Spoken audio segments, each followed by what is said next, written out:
I've been asked to give you an overall view of our master level after treatment class. In this class, we're going to be locating a leaking EGR as an example.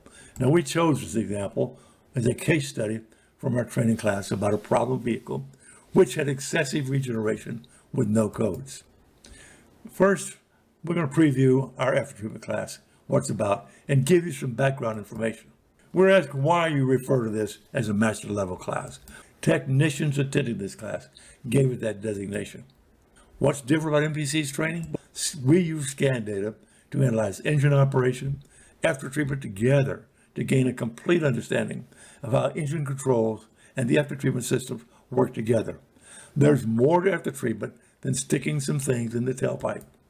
And why select the EGR as an example? There are some misunderstandings about EGR on diesels, and the EGR sometimes sets false codes about the after treatment system. This is called a master level class. We held an after treatment class at Atlanta Public School Bus Maintenance Facility. The technicians provided us with their written evaluation of the class. These are excellent technicians that after treatment training, but still had issues with excessive regeneration that could not be corrected, along with other issues we have. They call this a master level class where they learn more than earlier classes. They said they were less dependent on trouble codes.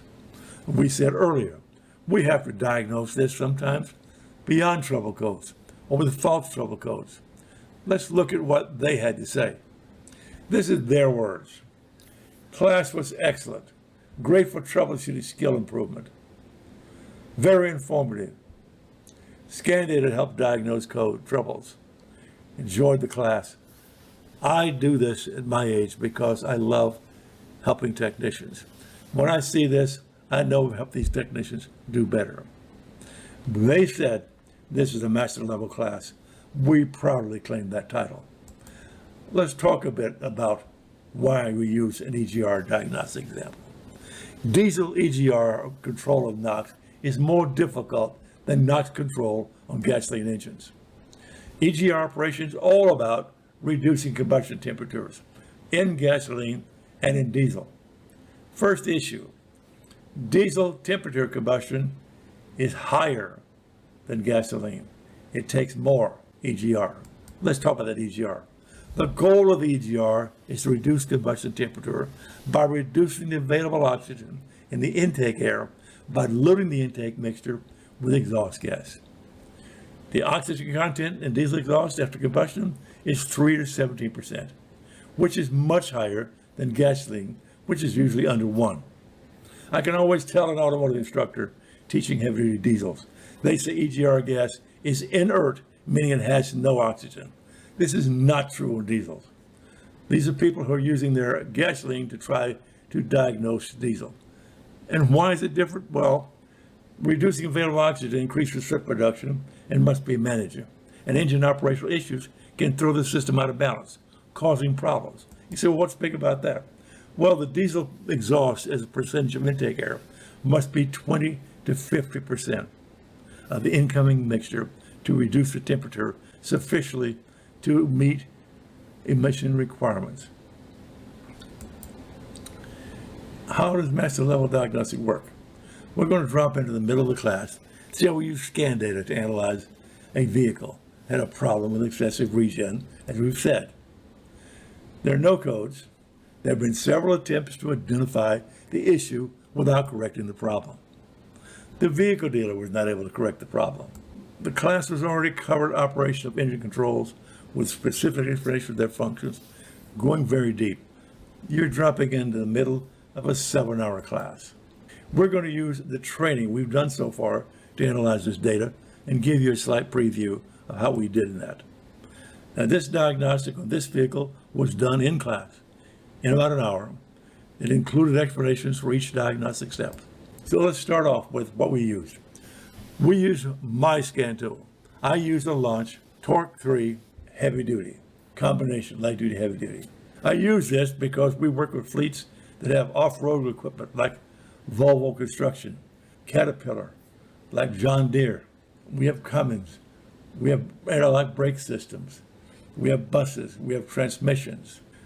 All of these we've named here, the Autel, the Texta, the ProLink, the Bosch, the Nexta, the J-Pro, and the Launch, all provide manufacturer level enhanced diagnostics, where they do 95% so of the programs done by the manufacturer specialized scan tool, all in one tool. And there's some various reasons for that. Do I like this tool? Yes, I do. I use it because I like it. Did I pay cash money for it? Yes, I paid my own money for it. It is not a gift from Launch. Let's look at what we're going to do.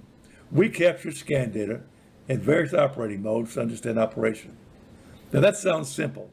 What we're saying here is we took several weeks of looking at all the different operating modes of what's going on in the engine to understand the relationship of EGR control, VGT, and after treatment.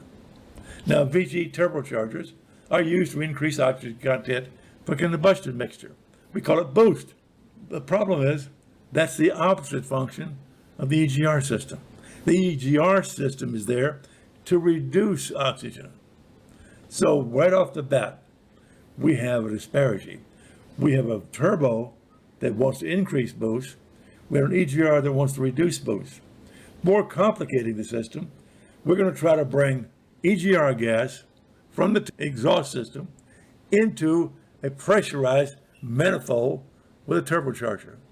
To understand that, we need to start with normal scan data, taking in different operating modes for the VGT and the EGR. We want to minimize EGR as much as possible. It is not good for combustion quality. It does create more soot. And if we get too much EGR, it causes excessive soot. So let's start off by looking at scan data right after we started the vehicle up and we're driving it. This first example, we're going down the highway at 2,579 RPM. We're in a school bus with a 6.7 liter ISB Cummins engine. Now we have some nice data here. It says the EGR commanded position is 0% open. The measured position is 0% open. We've got some additional data that tells us about that. What we're going to teach you is how to confirm things by looking at other supporting data. There's a temperature sensor for the EGR mounted as the EGR gases goes in intake manifold. Right now, with the EGR closed, intake manifold reads about 95 degrees. The EGR temperature sensor reads about 94, very close to the same temperature. That says there's no hot gases coming from the exhaust going into the intake manifold. That's an important thing. This number is used for diagnostics. We're going to use it often. It's an important number to look at. Now there's another number here. This Cummins has a differential pressure sensor. It indicates no EGR flow. You see, how do you know it indicates no EGR flow? Well, it looks strange with EGR closed. It's because we're looking at the manifold pressure versus exhaust pressure. Now, we've got manifold boost, but we have practically no back pressure. So we get this negative number. That would indicate if we opened the EGR, we would get strange flow. These two numbers together tells us we have no EGR. This is normal. It is normal not to have EGR when the engine's cold. We won't get EGR activity to somewhere between 160 and 170 degrees Fahrenheit coolant temperature, depending on a number of operating conditions and situations. Let's go down the road, look at something more. So as temperature increases, NOx emissions will slowly increase. We're going to slowly increase EGR, start to reduce combustion temperature gradually. We're not going to jump in hard. We want to minimize the use as much as possible. So we're not a long-term study here. We grabbed a bunch of different positions. Our first position is going to be what does it look like when NOx level are easily lowered. So we've opened it 3.75% commanded open. EGR temperature now, look, it's up slightly. It's up to 211 degrees. Remember, we've got an intake manifold of around 95. This says we have hot gases flowing. And our differential pressure here says we have 0.02 psi. We have EGR gas flowing from the exhaust into the intake. Now look at the top. Here's why we have EGR. Right now, the NOx emissions from the engine, which is the intake NOx going to after treatment, is 225 parts per million. That's where we start needing our EGR. So we've opened the EGR very slightly. And we get this number that says it's a minus 8 parts per million on the outlet. Now there's two values of NOx. There's corrected and there's raw. This is the raw value. When the NOx sensors are still cold, they can have negative numbers. As they warm up, the corrected and the raw will be closer together. So what this is telling us is, with a very slight amount of EGR, very slight flow, we get all the reduction we need. Now, what else does this tell me? Big news. I have normal fluid because the diesel emission fluid is reducing NOx. My after treatment system, my doser is working. My pressure is probably right. If I don't get a reduction, I need to go look at those things.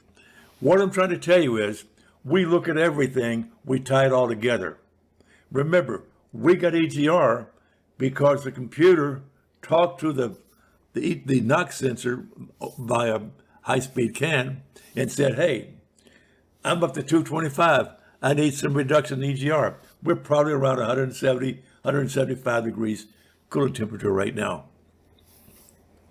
So this is the kind of depth we go to in our analysis. Let's go down the road a little further and see what happened later. Later, we're at idle, 751 RPM. But now we've got 20% EGR. And our EGR temperature is 177 degrees. And we've got a differential pressure of 0.12. We're warmed up. We're creating more NOx. Now, we can only show you so many things. We've got NOx high enough now. We've had to increase the EGR. So what's happened now, we used to have probably close to 17% O2 early on. Now we're down to probably 3% O2 in the exhaust because we're recirculating it, we're bringing it down. What would be, if we were in a gasoline engine, we'd say this is a richer mixture, meaning it's got less oxygen. Now, we're always lean in a diesel, so rich mixture doesn't truly apply, but the principle applies. We're recirculating probably 30, 40% of the intake mixture right now is exhaust gas. How do we use this data? Well, since we know this is normal at idle and we're warmed up at 190, this is a great test to do at any time. It'll tell us how our EGR is doing. If we get an EGR starting to plug up, the number will be much higher than this. All this data starts working together. This is what we're talking about, master level diagnostics. We look at more than just this. So this differential pressures, we have higher EGR flow. We need it because we could not handle all the NOx produced by the engine without adding more EGR gas, exhaust gas, low oxygen gas to the intake, displacing normal air, okay? So going down the road, 7,178 RPM. We've got 38% EGR flow, 1.11 PSI differential pressure, big flow. So we're going to the same speed we were doing earlier, approximately, on this school bus, but we're now warmed up. We now need lots of EGR.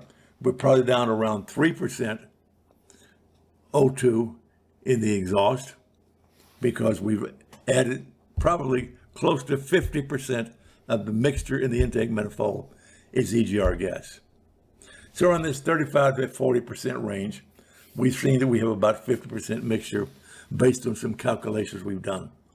This came from a long-time study. How do you use this? When you learn how to read the data and pay attention, you certainly say, hey, I can see pending EGR problems by looking here. Yes, you can. Now let's look at one other thing while we're here. We've got this 1.1 PSI. That's a nice big flow. Why do we have such a big flow? Well, we got something helping us out. We've added in exhaust back pressure. Now, the exhaust back pressure comes from closing the vanes in the VGT. Yes, we close the vanes in the VGT to increase back pressure to aid the EGR. Now, there's a lot of confusion about this. There are people on the internet that'll tell you we close the vanes to increase turbine speed. Well, if the turbine speed is low at idle, we can close the vanes to get it slightly above what it would be. But the biggest reason for closing the vanes in the turbo is to get back pressure with EGR or to produce engine heating. We have a whole section about what we're going to do with those vanes. Remember, we didn't have vanes in our VGTs, or VGTs in fact, when we had just straight mechanical fuel injection. Normal diesels before EGR didn't have VGTs. VGTs came along when we needed help trying to get exhaust gas to flow from an exhaust type, tailpipe, an exhaust system, into an intake with a boost system. So we've got a reduced boost, increased tailpipe. So we still want some boost, but we bring the back pressure up so we can get some EGR flow. It's a tight marriage. Again, how do you use this? Here's your diagnostics. What does it look like? We're running around 35, 40%, running down the school bus. Same road we went down before, about the same speed, only now, the first we had 0% EGR, now we have 38% EGR. If we're higher, 50, 60% EGR, start looking at EGR problems. Why is it opening? Is there restrictions? Is there something going wrong? So this is how we're going to use all this data. Now, let's go back to our vehicle problem. You've got some background. We don't want to use EGR if we have to. This vehicle we're working on has excessive regeneration during normal operation. There have been several attempts to improve the condition, but they were all unsuccessful. There are no trouble codes. Even the dealer failed to improve the conditions. Remember, when we're cold, we do not want EGR. If we get EGR cold, we're going to create extra soot. Let's take a look at the data and see what we have here. We're commanded off. We're warming up. Another 2 or 3 days later, we find this vehicle. We've got 0 EGR, but let's look at what's happening. First thing we notice is we have differential pressure. It's not that crazy minus number. Wait, I'm at idle. I've got EGR closed.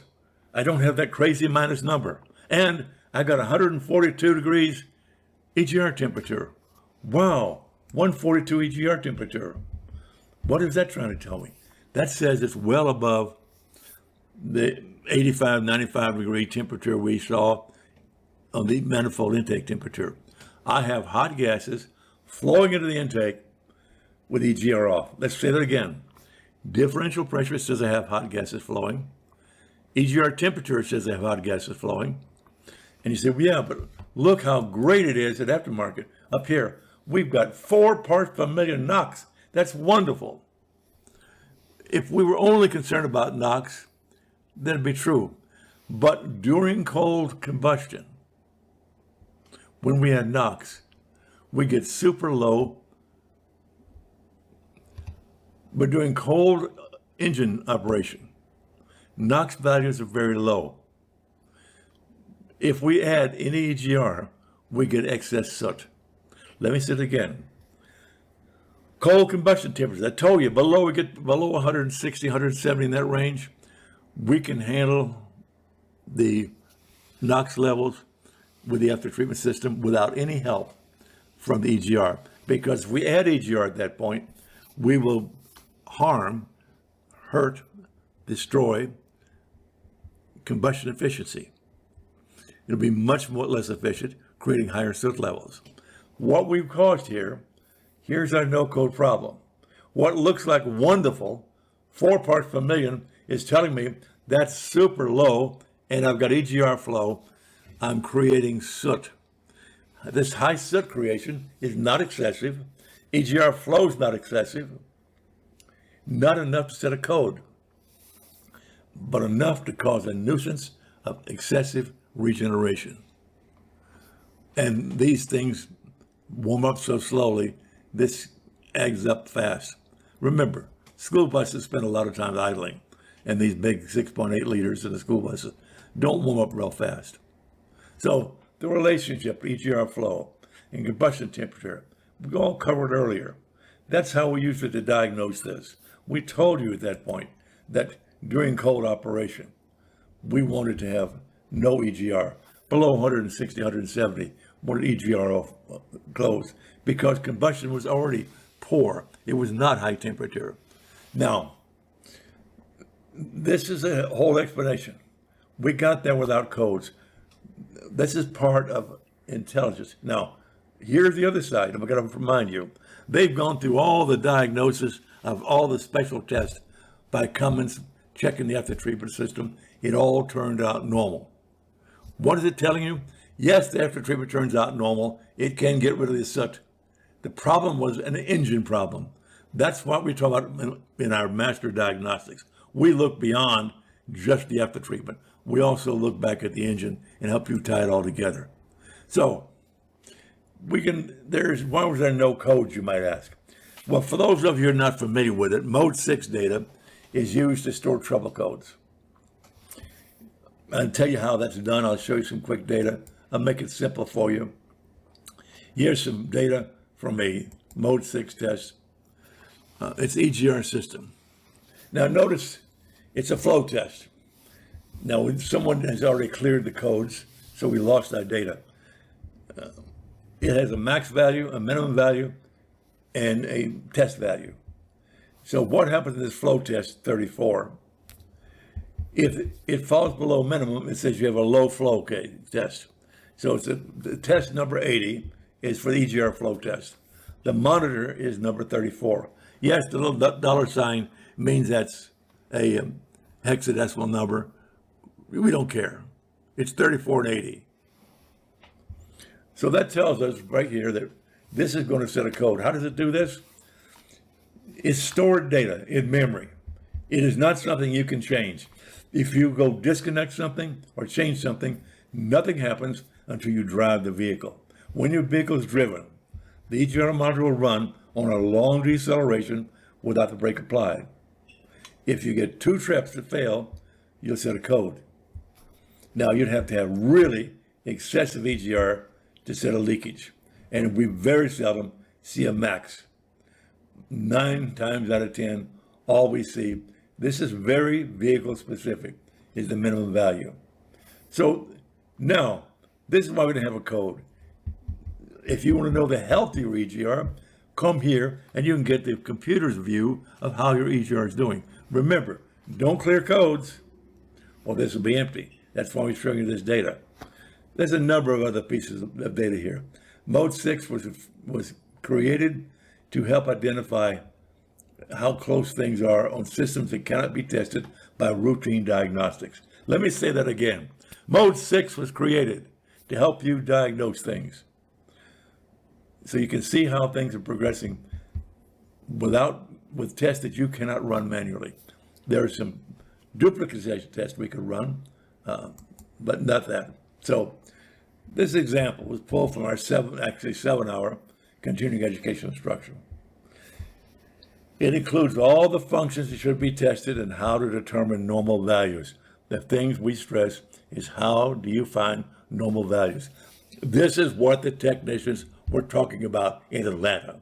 We knew how to read scan data because we took one of their vehicles, we ran the different tests, and we said, this is what the turbo, this is what fuel control, this is what EGR, this is what various other readings are going to read during normal operating conditions. And the live training is more important to see it. And then the second thing, we're going to follow up with our own follow-up with emails and phone calls. This is master level diagnostics.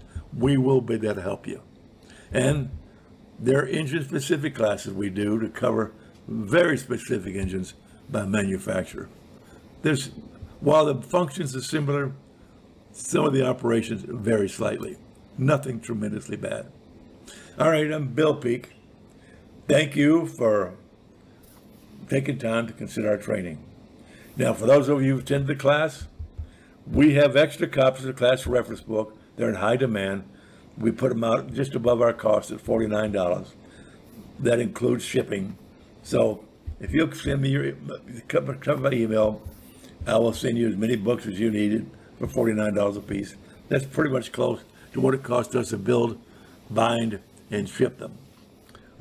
We would normally get $99 for this book, but because you're looking at our classes and taking our classes, we'll give it to you for $49. Thank you again.